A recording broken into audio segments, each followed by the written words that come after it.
Hello guys, आज के class में आप लोगों को बीच क्लास 10th का साइंस का मोस्ट वीवीआई क्वेश्चन आप लोगों को बीच लेके आए हैं।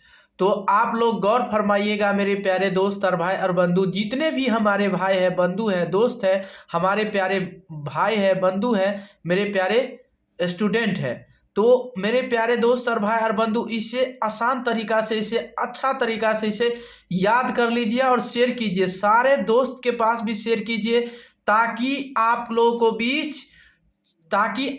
बीच और साथ ही साथ आप लोगों को बीच सब्सक्राइब कर लीजिएगा और लाइक कर लीजिएगा और शेयर कर लीजिएगा। ठीक है, तो चलिए हम आप लोगों को बीच बताने वाले हैं आप लोगों को बीच आज के क्लास में साइंस का मोस्ट वीवीआई क्वेश्चन।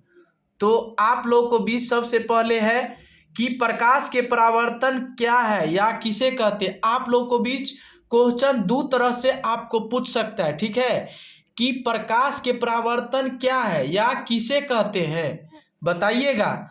तो प्रकाश के प्रकाश की देखिएगा, जब प्रकाश की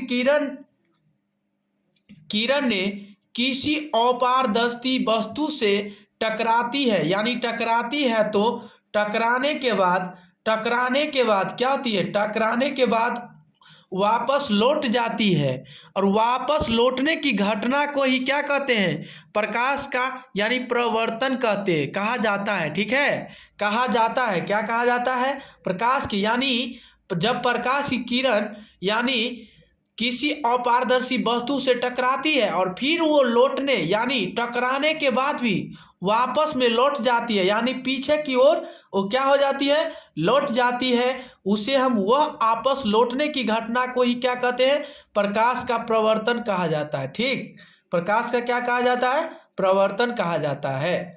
चलिए अगला नंबर, सेकंड नंबर क्वेश्चन आपका है, गौर फरमाइएगा कि प्रकाश के स्रोत क्या है, प्रकाश के स्रोत है क्या। सेकंड नंबर क्वेश्चन है, गौर फरमाइएगा आप लोग को बीच कि प्रकाश स्रोत है क्या। तो वह आंसर में लिखिएगा कि वह स्थान या वह पदार्थ जहां से प्रकाश उत्सर्जित होती है, वह स्थान रहे या पदार्थ रहे जहां से प्रकाश उत्सर्जित होती है, उसे हम क्या कहते हैं, प्रकाश के स्रोत कहलाते हैं। क्या कहलाते हैं, प्रकाश स्रोत कहलाते हैं। क्या कहलाते हैं, प्रकाश स्रोत कहलाते हैं ना, क्या कहलाते हैं, प्रकाश स्रोत कहलाते हैं।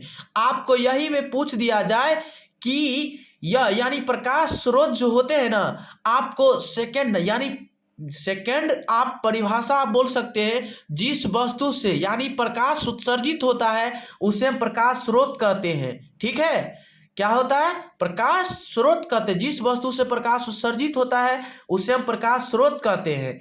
यही में आपको कह देगा प्रकाश स्रोत है क्या, ठीक है ना। तो वह स्थान या वह पदार्थ जहां से प्रकाश उत्सर्जित होती है, प्रकाश के स्रोत कहलाते हैं। तो प्रकाश स्रोत है कितने प्रकार के, प्रकाश स्रोत है दो प्रकार के। कितने प्रकार के, दो प्रकार के होते हैं। कितने प्रकार के होते हैं, दो प्रकार के।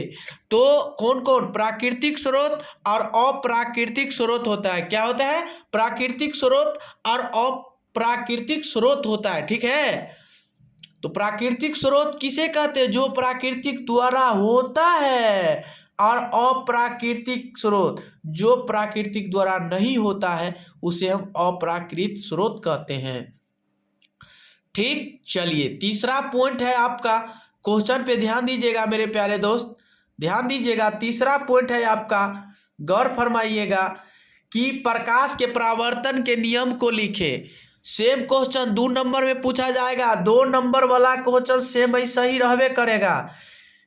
ठीक है ना, तो प्रकाश के परावर्तन के नियम को लिखे, ऐसा नहीं क्वेश्चन रहेगा। तो प्रकाश के परावर्तन के नियम को लिखे, तो एक में जो लिखा आंसर में लिखिएगा एक पॉइंट कि आपतित किरण, परावर्तित किरण एवं अभिलंब तीनों एक ही तल में रहते हैं। क्या होते हैं, आपतित किरण, परावर्तित किरण एवं अभिलंब तीनों एक ही तल में रहते हैं। ठीक है, क्या होते हैं, आपतित किरण, परावर्तित किरण एवं अभिलंब तीनों एक ही तल में रहते हैं। सेकंड नंबर लिखिए, आपतन कोण परावर्तन कोण के बराबर होते हैं। आपतन कोण परावर्तन कोण के बराबर होते हैं। आपतन कोण परावर्तन कोण के क्या होते हैं, बराबर होते हैं। चलिए मोस्ट वीवीआई क्वेश्चन है, आप लोगों को बीच याद कीजिएगा और आसान मेथड से याद कर लीजिएगा। और आपतन कोण परावर्तन कोण के बराबर होते हैं। प्रकाश के परावर्तन के कितने नियम होते हैं, तो प्रकाश के परावर्तन के नियम 2 ही होते हैं। तो कौन कौन, आपतित किरण, परावर्तित किरण एवं अभिलंब तीनों एक ही तल में रहते हैं। और सेकंड में आपतन कोण परावर्तन कोण के बराबर होता है। ठीक, आइए अगला नंबर क्वेश्चन गौर फरमाइएगा मेरे प्यारे दोस्त, ध्यान दीजिएगा, आसान मेथड से बताने वाले हैं आप लोगों को बीच। तो प्रतिबिंब किसे कहते हैं, प्रतिबिंब है क्या, प्रतिबिंब किसे कहते हैं, प्रतिबिंब किसे कहते हैं, प्रतिबिंब किसे कहते हैं।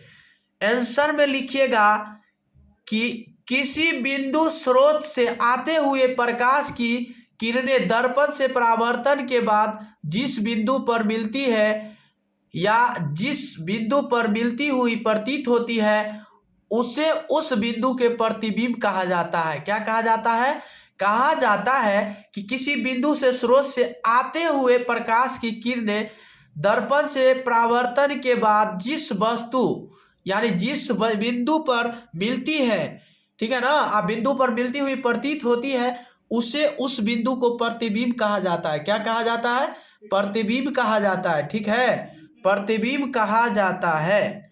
चलिए अगला नंबर क्वेश्चन देखिए, 2 नंबर में क्वेश्चन पूछ देगा आपको कि वास्तविक यानी वास्तविक प्रतिबिंब तथा काल्पनिक प्रतिबिंब में अंतर स्पष्ट करें। बताइएगा, मोस्ट वीवीआई क्वेश्चन है, बताइएगा चला कि प्रतिबिंब किसे कहते हैं, किसी यानी वास्तविक प्रतिबिंब तथा काल्पनिक प्रतिबिंब में अंतर स्पष्ट कीजिए। तो एक पॉइंट में लिखिएगा वास्तविक प्रतिबिंब में कि एक पॉइंट में दर्पण से परावर्तन के बाद प्रकाश की किरणें जिस बिंदु पर मिलती है उसे वास्तविक प्रतिबिंब कहते हैं। ठीक है, वास्तविक प्रतिबिंब कहते हैं। यही में आपको कह देगा कि वास्तविक प्रतिबिंब उल्टा होता है। क्या होता है, वास्तविक प्रतिबिंब उल्टा होता है। वास्तविक प्रतिबिंब क्या होता है, उल्टा होता है। वास्तविक प्रतिबिंब क्या होता है, उल्टा होता है। और बताइएगा सेकंड नंबर क्वेश्चन, तीसरा नंबर, इसे पर्दे पर उतारा जा सकता है। किसको, वास्तविक प्रतिबिंब को पर्दे पर उतारा जा सकता है। किसको उतारा जा सकता है, वास्तविक प्रतिबिंब को। ठीक है ना, काल्पनिक प्रतिबिंब में आप लोग देखिएगा। तो चलिए बताते हैं काल्पनिक प्रतिबिंब है क्या। तो सबसे पहले काल्पनिक प्रतिबिंब है क्या, काल्पनिक प्रतिबिंब है क्या, तो दर्पण से परावर्तन के बाद प्रकाशित ने जिस बिंदु पर मिलती हुई प्रतीत होती है उसे हम काल्पनिक प्रतिबिंब कहते हैं। क्या कहते हैं, काल्पनिक प्रतिबिंब होते हैं। तो काल्पनिक प्रतिबिंब है क्या, काल्पनिक प्रतिबिंब सीधा होता है। क्या होता है, सेकंड पॉइंट, काल्पनिक प्रतिबिंब सीधा होता है। और तीसरा पॉइंट लिखिएगा, इसे पर्दे पर उतारा नहीं जा सकता है। काल्पनिक प्रतिबिंब को क्या होता है, इसे पर्दे पर उतारा नहीं जा सकता है। ठीक है ना। चलिए तो आपको वास्तविक प्रतिबिंब तथा काल्पनिक प्रतिबिंब में अंतर क्या है, तो निम्नलिखित अंतर है। तो आपको तो बता दिए बहुत आसान तरीका से, या वास्तविक प्रतिबिंब ऊपर काल्पनिक प्रतिबिंब नीचे। ठीक है ना। चलिए बताइएगा चला, मोस्ट वीवीआई क्वेश्चन है आप लोग को बीच, आसान मेथड से ध्यान दीजिएगा और थोड़ा सा ही हल्का ध्यान दे दिए ना तो इसे तो गर्दा गर्दा उड़ा दीजिएगा, गर्दा गर्दा उड़ा दीजिएगा मेरे प्यारे दोस्त।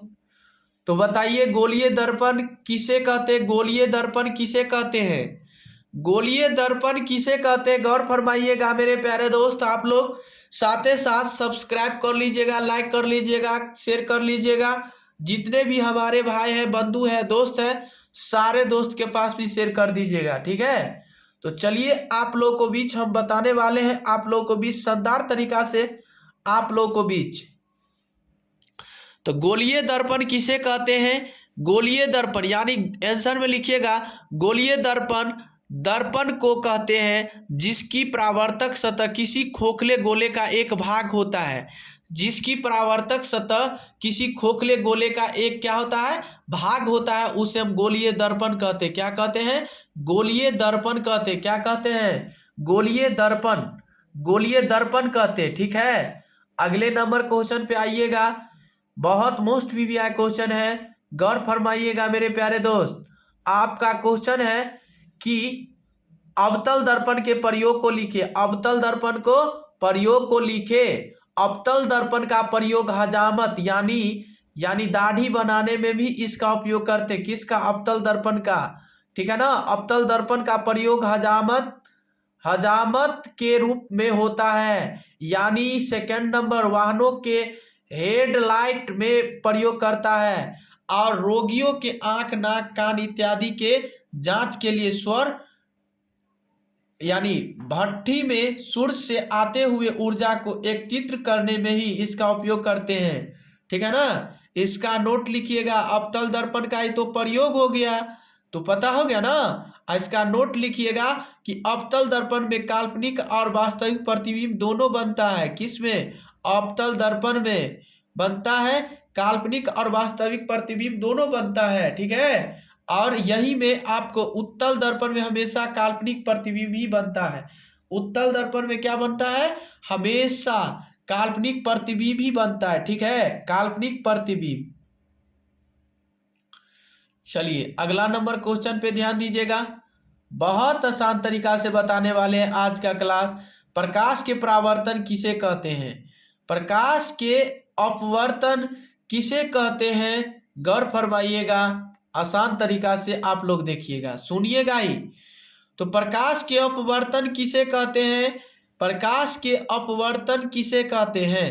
तो प्रकाश की किरणें एवं माध्यम यानी माध्यम से दूसरे माध्यम यानी एक माध्यम से दूसरे माध्यम में प्रवेश करती है, और तब प्रकाश की किरणें अपने पथ से विचलित हो जाती है और या मुड़ जाती है। मुड़ने के ही इस घटना को प्रकाश का अपवर्तन कहा जाता है। यानी एक माध्यम से दूसरे माध्यम में प्रवेश करती है और जब मुड़ने विचलित हो जाती है या मुड़ जाती है, मुड़ने की ही प्रक्रिया को ही प्रकाश के अपवर्तन कहा जाता है। तो उम्मीद करते हैं कि मेरे प्यारे दोस्त और भाई और बंधु आप लोग इसे अच्छा तरीका से सीख गए होंगे। इसके लिए धन्यवाद। तब तक के लिए बने रहें। आज के लिए इतना ही, तब तक के लिए बने रहें। इससे अगले वीडियो में फिर मिलेंगे। आज के लिए इतना ही, इसके लिए धन्यवाद। और साथ ही साथ आप लोग सब्सक्राइब कर लीजिए, लाइक कीजिए, कमेंट कीजिए, शेयर कीजिए।